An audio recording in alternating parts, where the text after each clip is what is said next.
ঢোকার সেদিন শুধু মুসলমানেরা নয়, আমার নবী টোটাল পরিবারটাকে, টোটাল গোত্রটাকে বয়কট করা হয়েছিল। ওই গোত্রের কারা ঈমানদার কারা বেঈমান সবাই বয়কট। তার একটাই কারণ হলো ঈমানদারেরা তারা তো সরাসরি জানিয়ে দিয়েছেন আমরা আমাদের নবী মুহাম্মদুর রাসূলুল্লাহকে আপনাদের হাতে তুলে দিতে পারবো না। আর যারা কাফের যারা বেঈমান তাদেরও মুখের উক্তি ছিল এইরকম, মুহাম্মদ সাল্লাল্লাহু আলাইহি ওয়াসাল্লাম হলো আমাদের কওমের আমাদের গোত্রের সন্তান। আমাদের মুহাম্মদ জীবনে কোনোদিন তার বাপের আদর যত্ন পায়নি। আমাদের মুহাম্মদ জীবনে 6 বছরের পরে তার মায়ের আদর যত্ন কখনো পায়নি। চাচা দাদু তত্ত্বাবধানে লালন পালন হয়েছে। এরকম একজন মা হারা বাপ হারা ছেলেকে যদি আদর করতে হয় আমরা করব, বকতে যদি হয় আমরা বকবো, আমাদের সন্তান আমরা বকবো, মারতে যদি হয় আমরা মারবো, কিন্তু তোমাদের হাতে আমরা তাকে তুলে দিতে পারবো না। একটু মহব্বত করে বলুন সুবহানাল্লাহ। এজন্য যারা কাফের ছিল রাসূলের গোত্রের তাদেরকেও বয়কট করা হয়েছিল।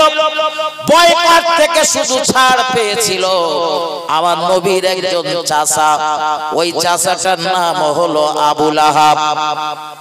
এই চাচাটা শুধু ছাড় পেয়েছিলেন, নাহলে সবাই বয়কট। আল্লাহর নবী মুহাম্মদুর রাসূলুল্লাহকে বয়কট করা হলো।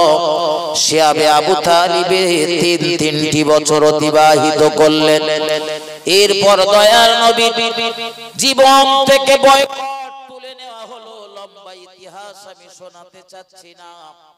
এরপর মুহাম্মদুর রাসূলুল্লাহ সাল্লাল্লাহু আলাইহি ওয়াসাল্লামের অত্যন্ত দুঃখের বছর। এই বছরটাতে আমার রাসূলুল্লাহ চাচা এবং প্রিয়তমা বিবি দুজনেই বিদায় নিয়েছেন। এক কথায় বলতে গেলে বলতে হয় আমার নবীর দুটো জীবন্ত ঢাল দুটোই বিদায় নিয়ে চলে গিয়েছেন।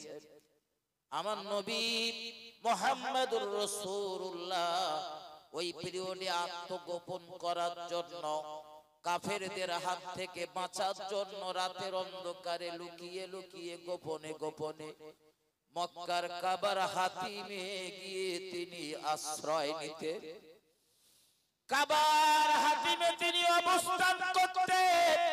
কারণ এই জায়গাটা হলো শান্তিপূর্ণ নগরী। আপনি ইহরাম পরিহিত অবস্থাতে ওই জায়গাতে যদি ঢোকেন, আপনার গায়ে একটা মাছি বসলে মারতে পারবেন না, একটা মছা বসলেও মারতে পারবেন না। আপনার বাপের খুনিটা আপনার সামনে দিয়ে হেঁটে যাচ্ছে, তারপরেও তাকে কিছু বলতে পারবেন না, মারতে পারবেন না। এই শান্তিপূর্ণ জায়গাতে আমার রাসূলুল্লাহ নিরাপত্তার অভাবে এই জায়গায় রাতের বেলা আত্মগোপন করতেন। এখানেই থাকতে থাকতে 27 রজব গভীর রাতে প্রিয় নবী জানাবে মুহাম্মদুর রাসূলুল্লাহ সাল্লাল্লাহু আলাইহি ওয়াসাল্লামের জীবনে সংগঠিত হয় ইসরা এবং মিরাজ। ইতিহাস আপনাদের জানা, আমি বলতে চাচ্ছি না। রাসূল শুধু এতটুকু, রাসূলের একটা হাদিস শুধু মাথায় রাখুন। আল্লাহর নবী মুহাম্মদুর রাসূলুল্লাহ বলেন, আমি কাবার হাতিমে অবস্থান করছিলাম, আমার চোখগুলো ছিল ঘুমানো, অন্তর ছিল জাগ্রত। এজন্য আমরা যখন ঘুমাই আমাদের অন্তর মরে যায়, কিন্তু নবীদের অন্তর জাগ্রত অবস্থাতে থাকে। তাই আমরা স্বপ্ন দেখলে আমাদের স্বপ্নগুলো দলিল হয় না, নবীরা স্বপ্ন দেখলে নবীদের স্বপ্নগুলো হয় ওহী, নবীদের স্বপ্নগুলো হয় দলিল। একটু মহব্বত করে বলুন সুবহানাল্লাহ, আরো জোরে বলুন সুবহানাল্লাহ। স্বপ্ন আমরাও দেখি, স্বপ্ন নবী রাসূলরাও দেখতেন, তবে আমাদের স্বপ্ন হলো সাধারণ স্বপ্ন। সত্য স্বপ্নটা হলো নবুয়তের 46 ভাগের 1 ভাগ। আর নবী রাসূলদের স্বপ্ন হলো, নবী রাসূলদের স্বপ্ন হলো ওহী, নবী রাসূলদের স্বপ্ন হলো দলিল। এজন্য নবী ইব্রাহিম স্বপ্ন দেখেছিলেন, তারপরেও তার বেটাকে কুরবানি করতে করতে গিয়েছিলেন। আজ আমরা কুরবানি করি নবীদের স্বপ্ন দলিল বলে। আমার ভাই ও বাবাজিরা আমার, আলোচনা এখানে নয়, ফিরে চলুন।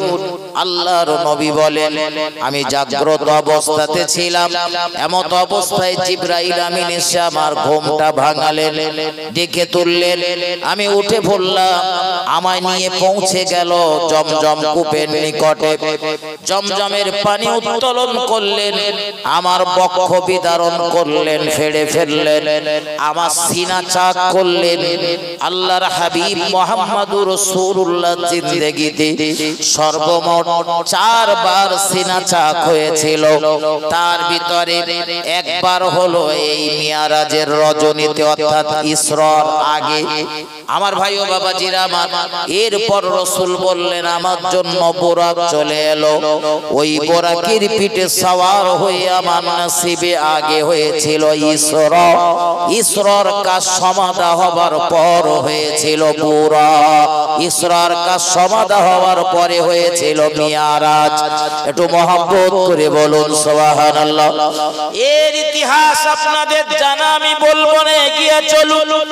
এই বছরের পর আমার নবীর জিন্দেগিতে এত কষ্টকর হয়ে উঠলো।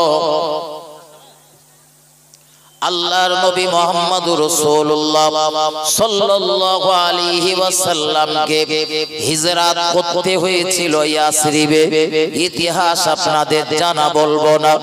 তবে সেদিনের ওই করুণ ঘটনা কিতাবের পৃষ্ঠাগুলো উল্টালে আজও চোখের পানি বাঁধ মানে না। আল্লাহর নবী যখন হিজরত করে মক্কা থেকে ইয়াসরিবের পথে রওনা দিয়েছিলেন, আমার নবীর চোখ দিয়ে টপ টপ টপ টপ করে পানি পড়ছিল, অঝোর নয়নে পানি ঝরছিল। প্রিয় নবী বারবার বারবার কাঁদতেছিলেন, বারবার মক্কার দিকে ফিরে তাকাচ্ছিলেন, আল্লাহর কাবার দিকে ফিরে তাকাচ্ছিলেন।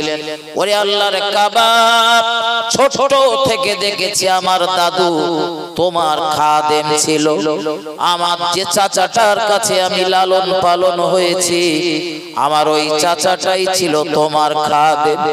কখনো দাদুর হাত ধরে, কখনো চাচার হাত ধরে এই কাবায় আমার সর্বদা আসা যাওয়া। এমনি আমার বাড়ি এই কাবার পূর্ব দিকে আবু কুবাইস নামীয় পাহাড়ের পাদদেশে। সামান্য একটুখানি ডিস্টেন্স, সামান্য একটুখানি পার্থক্য, এখানেই আমার বাড়ি। আর আজ তোমার দেশের সন্তানদের অত্যাচার সইতে না পেরে আমি মুহাম্মদুর রাসূলুল্লাহ আজ রাতের অন্ধকারে মহান আল্লাহর আদেশে আমার দেশ ত্যাগ করতে হচ্ছে। বড় স্বপ্ন ছিল, বড় আশা ছিল, চাচা দাদুর মতো গোটা জীবনটা তোমার খাদিম থাকবো, তোমার খেদমত করব। কিন্তু খেদমত করা তো দূরের কথা, তারা আজ আমার প্রাণে মারার সংকল্প করলো। আমি তোমার দেশ ছেড়ে চলে গেলাম, তবে ওয়াদা করলাম জীবনে যদি আবার কখনো আমি সুযোগ পাই, আমি আমার জন্মভূমিকে ভুলবো না, আমি আবার ফিরে আসবো। এই কাবা চত্বরে দাঁড়িয়ে যত সম্ভব ইবাদত বন্দেগী করে আমার মনের তৃষ্ণা নিবারণ করব। একটু মহব্বত করে বলুন সুবহানাল্লাহ। মুহাম্মদুর রাসূলুল্লাহ মদিনার বর্ডার এলাকায় পৌঁছে গিয়েছে। কোথায় মক্কার কাবার, কোথায় মদিনার বর্ডার? 500 মাইলের মতো রাস্তা। এত দূর থেকে মক্কার কাবা দেখা সম্ভব না। আমার নবী তারপরেও একটা উঁচু ঢিবির মতো উঠে পায়ের পাতার আঙ্গুলের উপরে এইভাবে চাপ দিয়ে মক্কার দিকে ফিরে কাঁদছিলেন। আল্লাহ, যে কাবার খেদমত করার স্বপ্ন ছিল, জীবনের শেষবারের মতো দেখি আর মক্কায় যেতে পারবো কিনা তাও জানা নেই। কারণ এই মদিনায় আমার মাকে কেড়ে নিয়েছে, এই মদিনায় আমার আব্বাকে কেড়ে নিয়েছে, এই মদিনায় আমি মুহাম্মদ সাল্লাল্লাহু আলাইহি ওয়াসাল্লাম প্রবেশ করছি, আমার নসিবে কি রয়েছে জানি না। কাবা দেখার জন্য তিনি চেষ্টা করছিলেন, অঝোর নয়নে চোখের কোনা দিয়ে টপ টপ করে পানি পড়ছিল। আমার রাসূলুল্লাহ বিশ্বনবী মদিনার জমিনে ঢুকে গেলেন। কুবা নগরীতে মুসলমানদের জন্য প্রথম মসজিদ নির্মাণ করলেন, মসজিদের ভিত দিলেন। এখান থেকে নবী চলে গেলেন মসজিদুন নববী, বর্তমানে যে জায়গাটায়, ওই জায়গায় আল্লাহর হাবিব সাল্লাল্লাহু আলাইহি ওয়াসাল্লাম 10 দিরহামের বিনিময়ে ওই জায়গাটাকে ক্রয় করে নিয়েছিলেন দুজন এতিম বাচ্চার কাছ থেকে। প্রিয় নবী যার একদিকে মসজিদুন নববী নির্মাণ করলেন, অপরদিকে নিজেদের থাকার জায়গা ঘর বাড়ি বানালেন। অন্য আরেকটা সাইডে মক্কা থেকে যারা অসহায় হয়ে এসেছিল তাদের থাকার জায়গা। এতগুলো আলোচনা আমার শোনানোর ইচ্ছা না। বিশ্ব নবী মুহাম্মদুর রাসূলুল্লাহ দেশ ছাড়া হয়ে চলে গেল। এরপরেও মক্কার কাফেরদের মনের জ্বালা নিবারণ হলো না। তারা এত হিংস্র হয়ে পড়ল, আমার নবীকে কষ্ট দেওয়ার জন্য তারা মদিনা আক্রমণ করার জন্য তারা প্রস্তুতি নিলেন। এর জন্য মুহাম্মদুর রাসূলুল্লাহ সাল্লাল্লাহু আলাইহি ওয়াসাল্লাম তাদের বাধা দিলেন। সেই বাধা দেওয়ার পরে দেখা গেল যুদ্ধ সংগঠিত হলো। যে যুদ্ধটাকে আমরা বলি বদরের যুদ্ধ, এটা ইসলামের ইতিহাসের প্রথম যুদ্ধ। ইতিহাস আপনাদের জানা আমি বলবো না, শুধু একটা পয়েন্ট মাথায় রাখুন। আল্লাহর নবী এই বদরের জিহাদের ময়দানে অঝোর নয়নে ক্রন্দন করছেন। আর আল্লাহ মাত্র 313 জন মুজাহিদকে নিয়ে দাঁড়িয়েছি, বিরোধী পক্ষের প্রায় 1000। এদের বিরুদ্ধে আমার গুটি কতক সাহাবা, কারো বা তীর তলোয়ার বল্লম রয়েছে, কারো বা তীর তলোয়ার বল্লম নেই। তাদের হাতে রয়েছে গাছের কিছু ডাল, খেজুর গাছের কটা করে শট এক জায়গায় করে বেঁধে ডান্ডা মতো করে নিয়ে তারা দাঁড়িয়ে পড়েছে জিহাদের ময়দানে যুদ্ধ করবে আল্লাহ দ্বীন তারা জিন্দা করার জন্য। একটু মহব্বত করে বলুন সুবহানাল্লাহ। এই দৃশ্য দেখেই তো কাফেররা হাসছিল আর বলছিল মুখের ভিতরে পুষ্কার করে দেব। মুসলমানদের হাতে মাত্র কটা ডাল। আল্লাহর নবী তাই নামাজে সিজদাতে পড়ে ক্রন্দন করছিলেন, অঝোর নয়নে কান্নাকাটি করছিলেন। হাবিবুল্লাহর একজন সাহাবা বলেন, যুদ্ধ করতে করতে আমি একবার তাঁবুতে ফিরে এলাম, আমার নবীর সঙ্গে একটা কথা বলবো বলে ফিরে এসে দেখলাম আমার রাসূল নামাজের সিজদাতে রয়েছেন, কাঁদছেন, খুব কান্নাকাটি করছেন। কি রাসূল যে বলছেন পাশে দাঁড়িয়ে দাঁড়িয়ে স্পষ্ট বোঝা যাচ্ছে, আল্লাহর নবীর কান্নার আওয়াজটাও শুনতে পাচ্ছি। এই অবস্থা দেখে আমি জিহাদের ময়দানে আবার চলে গেলাম, বীর বিক্রমে যুদ্ধ করলাম। যুদ্ধ করতে করতে আবার একবার ছুটে এলাম, খুব প্রয়োজনীয় একটা কথা ছিল তাই এসে দেখলাম রাসূল তখনও নামাজ আদায় করছেন, নামাজে সিজদাতে তিনি ক্রন্দন করছেন। কোরআনের ভাষায় আমার আল্লাহ জানান, উদুনি আস্তাজিব লাকুম, বান্দারে আমি আল্লাহ আমায় ডাকো, আমি আল্লাহ আমায় স্মরণ করো, আমি আল্লাহ তোমার ডাকের সাড়া দেব। ও বাবাজি ভাই জানেরা, প্রিয় নবী ওই নামাজের সিজদাতে রবের দরবারে মেসেজ দিচ্ছেন বারবার আল্লাহ 313 জনকে নিয়ে বদরের ময়দানে দাঁড়িয়েছি, বিরোধীদের সৈন্য 1000-এর মতো। রব আপনার দয়া, আপনার সাহায্য যদি বদরে আজ না নেমে আসে, মুসলমানরা জয়লাভ করতে পারবে না। রব্বুল আলামিন আল্লাহ বিরোধীদের তলোয়ারের আঘাতে কচি ইসলাম শেষ হয়ে যাবে, আপনার ইসলামের কবর রচনা হবে। আল্লাহ আপনাকে আল্লাহ বলে ডাকার মতো আর কেউ থাকবে না। আল্লাহর হাবিব অঝোর নয়নে কাঁদছিলেন নামাজের সিজদা। ওই সাহাবাটি বলেন, আমি আবার চলে গেলাম জিহাদের ময়দানে। রাসূলুল্লাহর কান্না দেখি আমার যুদ্ধ করার মন মানসিকতা আরো সজাগ হলো, আরো চাঙ্গা হলো, দেহে যেন আরো বল আমি ফিরে পেলাম।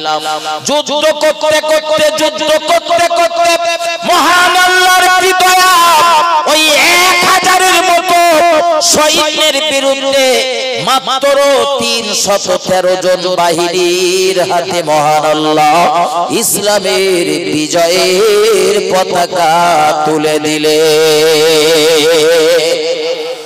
আর এই দৃশ্য দেখার পরে আমি আল্লাহর হাবিবের প্রিয় সাহাবা দৌড় দিলাম তাবুর দিকে। দেখি আমার রাসূলুল্লাহ এখন কি অবস্থাতে রয়েছে। আমি ছুটে এসে দেখতে পেলাম দয়ার নবী রাসূলুল্লাহ নামাজে সিজদা থেকে উঠে মিসকি মিসকি হাসতেছে। সিজদার কত পাওয়া! সিজদাতে নবী কাঁদতে কাঁদতে নেমেছে।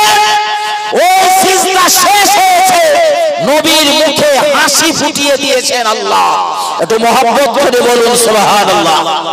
ভাই, এই জিহাদের ময়দানে বিরোধীদের সৈন্যদের, বিরোধী পক্ষের সৈন্যদের ব্যাপক ক্ষয়ক্ষতি হয়, ব্যাপক ক্ষয়ক্ষতি।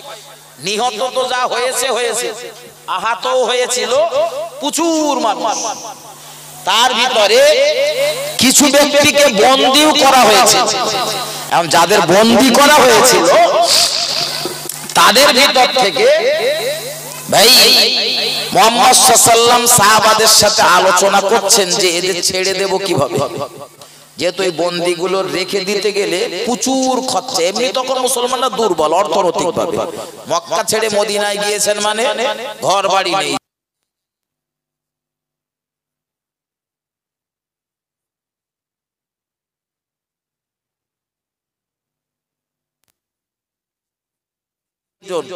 এখন 2 দিন 3 দিন 4 দিন 5 দিন 1 সপ্তাহ 1 মাস একটা মানুষের খাওয়াতে গেলে তার পিছনে কিছু ব্যয় হয় তো না হয় না। সাহাবারা অর্থনৈতিকভাবে একে দুর্বল। কিছু সাহাবা থাকার জায়গা নেই বলে মসজিদুন নববীর পাশে একটা চাল মতো তোলা হয়েছে, ওখানে থাকে। এই রকম পরিবেশ। তাই সাহাবাদের সাথে রাসূল আলোচনা করছেন যে এদের কতদিনই বা ধরে রাখবো, আর যতদিন ধরে রাখবে তত খেতে দিতে হবে।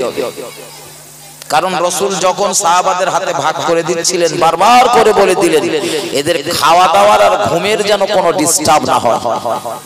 তোমাদের খাওয়া হলে এদের খেতে দেবে, তোমাদের ঘুম হলে ওদের ঘুমাতে দেবে। কি আদরের নবী, কি দয়া, কি মায়া, কি মমতা তার ভিতরে ছিল। একজন শত্রুর সঙ্গে তিনি কি ব্যবহার করছেন। হযরত মুহাম্মদ সাল্লাল্লাহু আলাইহি ওয়াসাল্লাম তিনি সাহাবাদের সাথে আলোচনা করে সিদ্ধান্তে উপনীত হলেন যে এই ব্যক্তিগুলোরে, যুদ্ধবন্দীগুলোরে ছেড়ে দেওয়া হবে। যেহেতু এখন মুসলমানরা অর্থনৈতিকভাবে দুর্বল, এই একটা জিহাদের ময়দানে কত টাকা ব্যয় হয়ে গেল ওদের কারণেই। তো ক্ষতিপূরণটা ওদের থেকে তোলা হোক, এদের ছেড়ে দেওয়া হবে। তার জন্য মুক্তিপণ দিতে হবে, কিছু কিছু টাকার বিনিময়ে, সম্পদের বিনিময়ে এদের ছেড়ে দেওয়া হবে। কথা অনুযায়ী কাজ, সম্পদের বিনিময়ে তাদের ছেড়ে দেওয়া হচ্ছিল। কিন্তু রাসূল ছেড়ে দিতে গিয়ে খেয়াল করলেন যে যতগুলো বন্দী রয়েছে এই বন্দীদের ভিতরে সবাই অশিক্ষিত বা মূর্খ নয়, বরং এর ভিতরে কিছু শিক্ষিত ব্যক্তিও রয়ে গিয়েছে। শিক্ষিত ব্যক্তি তারাও যখন এই বন্দীদের ভিতরে রয়েছে, প্রিয় নবী মুহাম্মদুর রাসূলুল্লাহ শিক্ষিত ব্যক্তিগুলোর একদম সঙ্গে সঙ্গে আলাদা করে ফেললেন। তাদের একটা গুতমজাত করে দিলেন, তোমরা দাঁড়াও, তোমাদেরও ছেড়ে দেবো, তবে দাঁড়াও, আগে যে কটা মূর্খ অশিক্ষিত এই কটারে ছেড়ে। ওদের কাছ থেকে নিলেন টাকা, ধন দৌলত, অর্থ সম্পদ, এক কথায় মুক্তিপণ নিয়ে তাদের ছেড়ে দিলেন। কিন্তু রাসূল শিক্ষিত পদার ডেকে বললেন, শোনো, আমি তোমাদের কাছ থেকে টাকা নেব না, পয়সা নেব না, মাল ধন দৌলত নেব না, তোমাদের কাছে আমার